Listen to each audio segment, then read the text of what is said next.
Same alarm, same quiet house, same familiar routine he'd followed for years. No pain, no dizziness, no warning signs. He sat on the edge of the bed for a moment, like he always did, stretched his shoulders, took a breath. Everything felt normal. Robert stood up, walked to the kitchen, and started the coffee.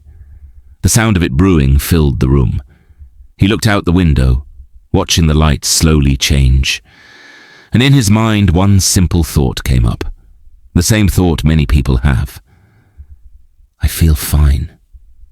Robert was 67 years old, still living on his own, still driving, still doing his errands without help. He paid his bills, remembered names, followed the news. By every definition, he was doing okay. But something was changing. Quietly. Not overnight. Not in a way that scared him. Just less strength. It wasn't obvious at first. He noticed it when he climbed the stairs and felt slightly more tired at the top, when grocery bags felt heavier than they used to, when standing for a while made his legs feel uncertain. Nothing dramatic, nothing that sent him to the doctor, no sharp pain, no chest pressure, no emergency moment. Just small changes that were easy to explain away. He told himself what most people tell themselves. I'm getting older. This is normal. Everyone slows down. So he adjusted. He took breaks, moved a little slower, sat down more often. And because the changes were quiet, he ignored them. That's what most people do, especially when life still feels manageable. Especially when mornings still begin the same way. Because when something fades slowly, it doesn't feel dangerous. It feels natural. And that's what makes it so easy to miss. Robert didn't know it then, but what he was experiencing wasn't random. It wasn't sudden. And it wasn't just age. It was a process that had been building silently for years. One ordinary morning at a time. And like millions of people over 60, he had no reason to believe anything was wrong. Not yet. This is just aging. It felt reasonable. It sounded responsible. And it made everything easier to accept. After all, that's what we've been taught. Slow down. Don't push yourself. Rest more. If you feel weaker, that's normal. If you feel tired, that's expected. If you don't bounce back like you used to, that's life. These messages don't come from doctors alone. They come from television, from well-meaning friends, from family members who say, take it easy. So when Robert noticed the changes, he didn't panic. He adapted. He planned his day around how much energy he thought he had. He avoided stairs when possible. He paused before lifting things he once grabbed without thinking. Not because he was scared, but because he believed this was what growing older looked like. And that belief is powerful. Because when something feels normal, we stop questioning it. We stop paying attention to the small signals. We stop asking why the body is changing. We stop listening closely. The body doesn't usually fail loudly. It doesn't announce itself. It doesn't send alarms every morning. Instead, it fades quietly. A little less strength here, a little less endurance there. Enough that you notice, but not enough to worry. And that's where the danger hides. Doctors often say the most concerning patients are not the ones in pain. They're the ones who say, I don't know what's wrong. I just don't feel like myself anymore. Because when decline happens slowly, the mind adjusts. Today becomes the new normal. Then tomorrow adjusts to that. And before you realize it, what once would have felt alarming now feels ordinary. But here's the uncomfortable truth. When the body fades silently, it's rarely random. Muscles don't weaken for no reason. Energy doesn't disappear by accident. The heart doesn't lose efficiency just because a birthday passed. aging changes the body. Yes, but aging alone does not explain steady loss of strength, balance, and stamina. Those changes usually point to something else, something repetitive, something daily, something so familiar it blends into routine. That's why doctors pay close attention to patterns, not dramatic events, not emergencies. Patterns. What you do every morning, how you start your day, how the body is treated when it first wakes up, because the body remembers repetition. And over years, those repetitions shape how strong or how strained the heart becomes. Robert didn't know any of this yet. All he knew was that life still worked. He could still get through his day, still smile, still say, "I'm fine." And that's what made it so easy to ignore what was happening underneath. Because when decline feels normal, it doesn't feel urgent. And when it doesn't feel urgent, it goes unchallenged. Until one day, it doesn't. That's why people describe it as just feeling off. Foggy thinking, lower motivation, less stamina than expected. Doctors often hear patients say, "I'm not sick, I just don't have the energy I used to." And that statement is important, because energy isn't only about rest, it's about circulation. When blood flow weakens gradually, the body doesn't shut down. It scales back, it conserves, it prioritizes survival over strength. And that's why this kind of heart weakening is so dangerous. Not because it's dramatic, but because it's quiet. By the time someone realizes their stamina is truly gone, the pattern has been in place for a long time. Years, not days, and the heart didn't fail.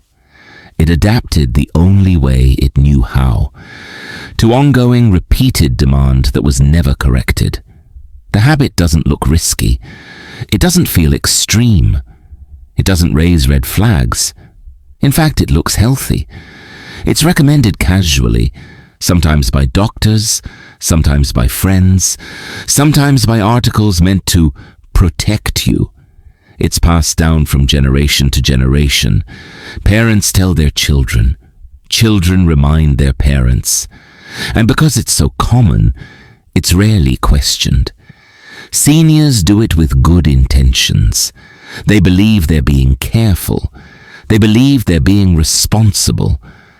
They believe they're doing something good for their heart. That belief matters, because when a habit feels protective, we repeat it without hesitation. We build routines around it, we defend it, we trust it, and the body responds to repetition. Not once, not occasionally, every single morning. That's how habits shape physiology. The problem is not that the habit is dramatic. The problem is that it subtly changes how the heart behaves. Instead of learning to respond naturally and gradually, the heart learns to adjust around the habit. It learns to hold back, or to rush, or to restrict itself in ways that feel controlled. And over time, the heart becomes very good at doing less. Doctors often say the heart is incredibly obedient. It does exactly what you train it to do. If you train it to respond smoothly, it becomes resilient. If you train it to suppress or shortcut its natural rhythm, it adapts to that instead. At first, this adaptation feels like success. You feel steady, you feel calm, you feel safe. But underneath, the heart is quietly changing its baseline. It's no longer building strength. It's maintaining survival.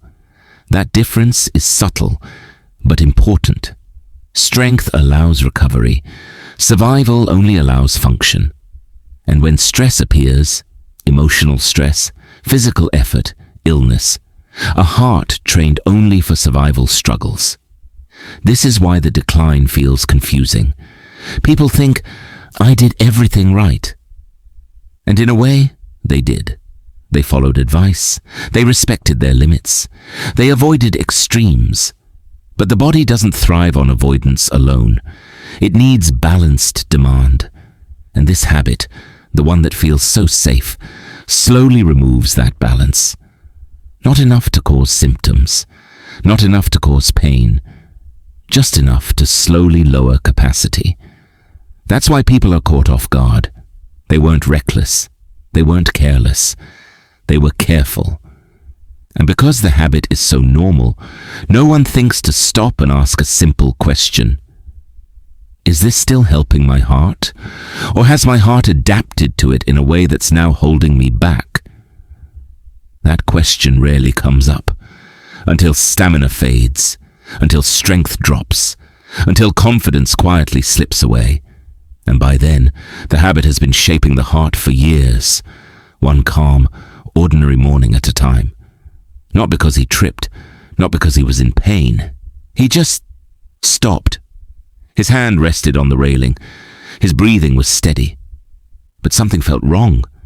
Not sharp, not frightening, just empty. His legs felt hollow, like the strength had drained out of them without warning. His chest felt tight, not painful, not crushing, just tired in a way he couldn't explain. It was the kind of moment that makes you stand very still. Robert didn't panic. He waited a few seconds, took a breath, then continued up the stairs. The day went on, but the moment stayed with him, because for the first time he couldn't explain it away. It wasn't rushing, it wasn't stress, it wasn't a bad night's sleep. It happened during something simple, something he'd done thousands of times. That's when a quiet doubt set in. Later that week, Robert mentioned it during a routine appointment. Not as a complaint, more like a question. I feel fine most of the time, he said, but sometimes I just feel drained. The doctor didn't rush to reassure him. Instead, he listened, asked about mornings, asked about routines, asked about how Robert started his day. Then he looked at the numbers again. Blood pressure, heart rate, everything still looked acceptable. Finally, the doctor said something Robert didn't expect. Your heart isn't failing. Robert felt relief for a moment. Then the doctor continued. It's understimulated in the wrong way. The room went quiet. Robert had never heard those words before. Understimulated. The doctor explained calmly. A heart doesn't just weaken from damage, he said. It can weaken from being trained incorrectly.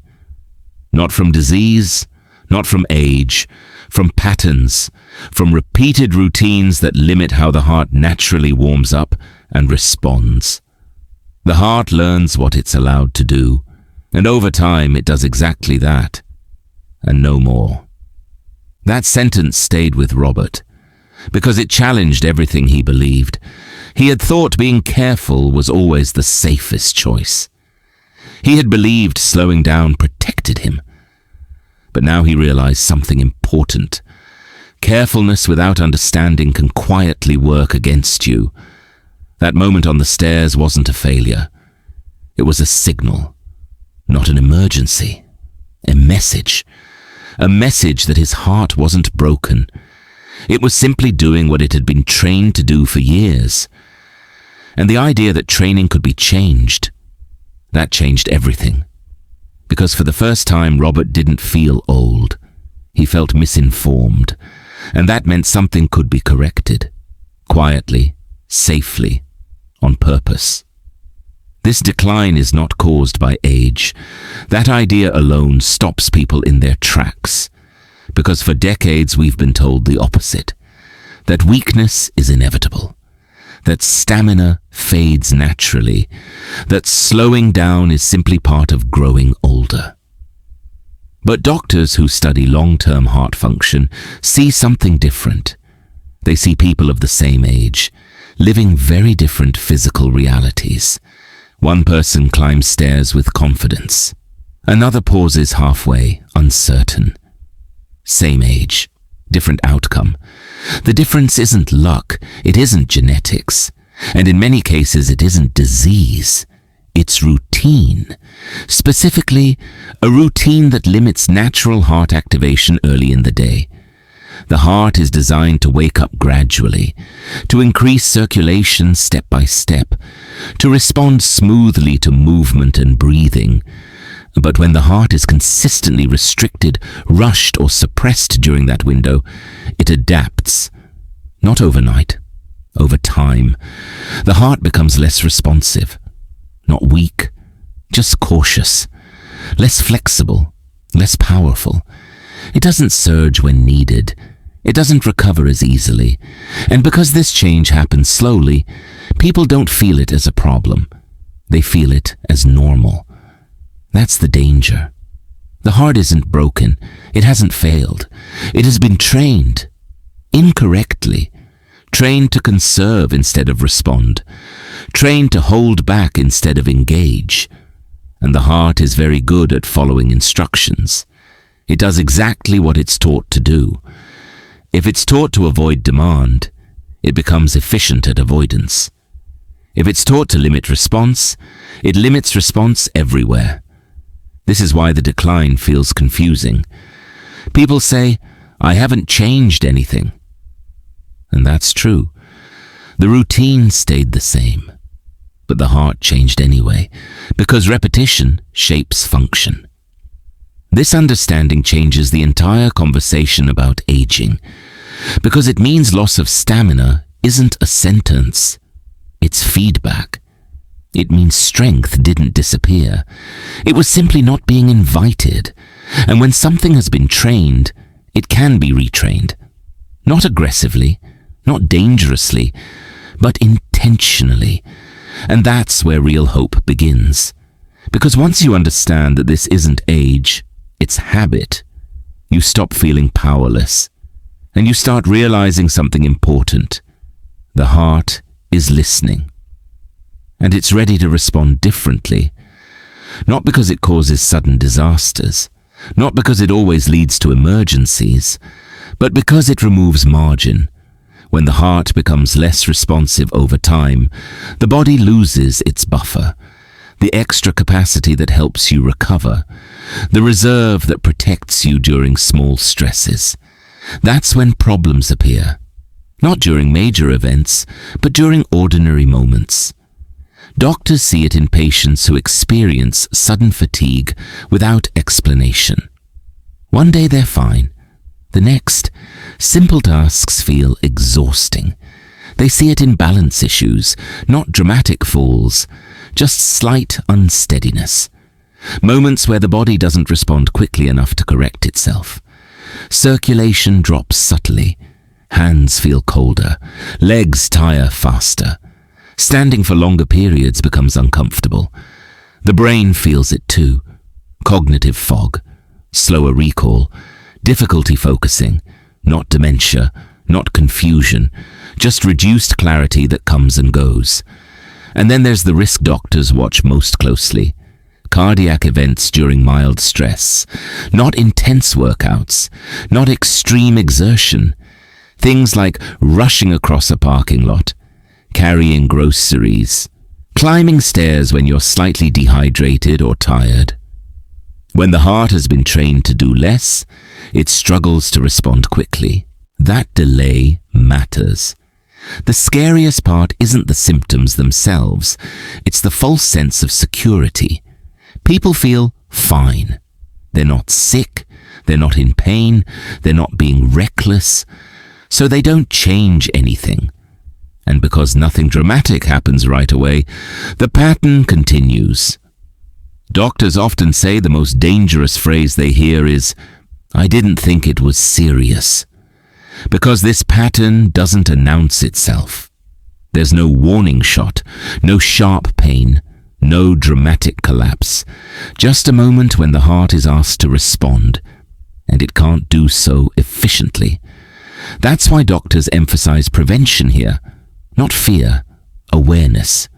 Because when you understand that feeling fine doesn't always mean functioning optimally, you stop relying on comfort alone. You start paying attention to capacity. And capacity is what protects you. This isn't about worrying every day.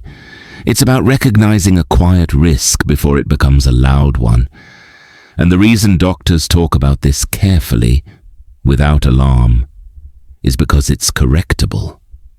But only if it's recognized early, before the body is forced to teach the lesson the hard way.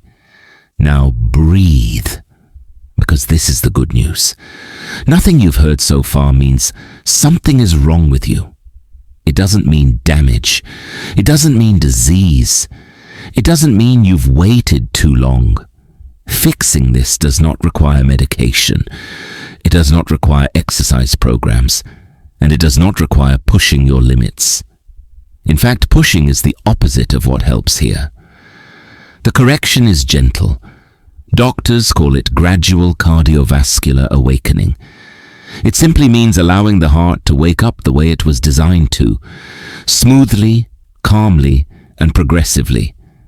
Think of it like warming up a car on a cold morning. You don't floor the gas. You don't shut the engine down.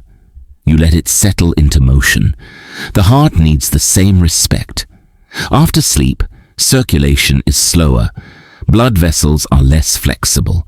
The nervous system is still adjusting. If the heart is shocked, restricted, or rushed during that window, it adapts defensively. But when it's invited to wake up naturally, something different happens. The heart responds with confidence. Doctors recommend starting the day with calm, upright movement, not intense, not strenuous, just enough to signal the body that circulation can increase safely. This can be as simple as slow walking, gentle breathing, natural posture, no holding your breath, no forcing speed, no strain, just steady motion for a few minutes. 5 to 10 minutes is enough. This small window matters more than people realize, because it sets the tone for the entire day. When the heart wakes up gradually, circulation improves everywhere. Muscles receive oxygen more efficiently. The brain becomes clearer. Balance stabilizes. And most importantly, the heart relearns how to respond, not just endure. This isn't exercise, it's instruction. You're reminding the heart what it's capable of, without pressure. Doctors like this approach because it works with the body, not against it. It's safe for seniors. It respects limitations, and it builds resilience quietly. People often expect dramatic results, but what they notice first is something simpler. They feel steadier, more grounded, less drained during normal tasks. Over time, stamina follows, because strength returns the same way it faded, gradually. And the beauty of this fix is its simplicity. No equipment, no programs, no schedules, just a different way of beginning the day, a way that tells your heart, you don't have to hold back anymore. And when the heart hears that message consistently, it responds, calmly, safely, effectively, and it's intentionally simple. Before rushing into your day, before intense activity, before restriction of any kind, give your heart a few minutes to wake up naturally. This is not exercise, this is preparation. Spend 5 to 10 minutes doing slow, upright movement. Upright matters because it supports natural circulation. Slow matters because it keeps the heart calm and responsive. The easiest option is light walking. Around your home, down a hallway, outside if it feels comfortable. No destination, no pace to maintain, just movement. Pair that with gentle breathing. Not deep, forced breaths, not breath holding. Simply breathe through your nose if you can. Let the breath settle naturally. This allows oxygen levels to rise gradually without stress. Posture matters too. Stand tall without tension. Relax your shoulders. Let your arms swing lightly. This helps blood flow return to the heart smoothly. That's all you need. No strain, no pushing, no counting steps. If at any point you feel tired, you slow down. If you feel unsteady, You pause. This is about cooperation with your body, not control. What you're doing in these few minutes is retraining the heart's response. You're reminding it how to increase circulation gently, how to adjust smoothly, how to respond without panic or restriction. Doctors like this approach because it reduces sudden demand, it lowers risk, it improves balance, and it creates a buffer for the rest of the day. People often say they notice small changes first. Standing feels easier. Walking feels steadier. They don't feel as drained later. Those are signs the heart is responding more efficiently. And remember, this is not something you do once. It's something you repeat every morning. Consistency matters more than intensity.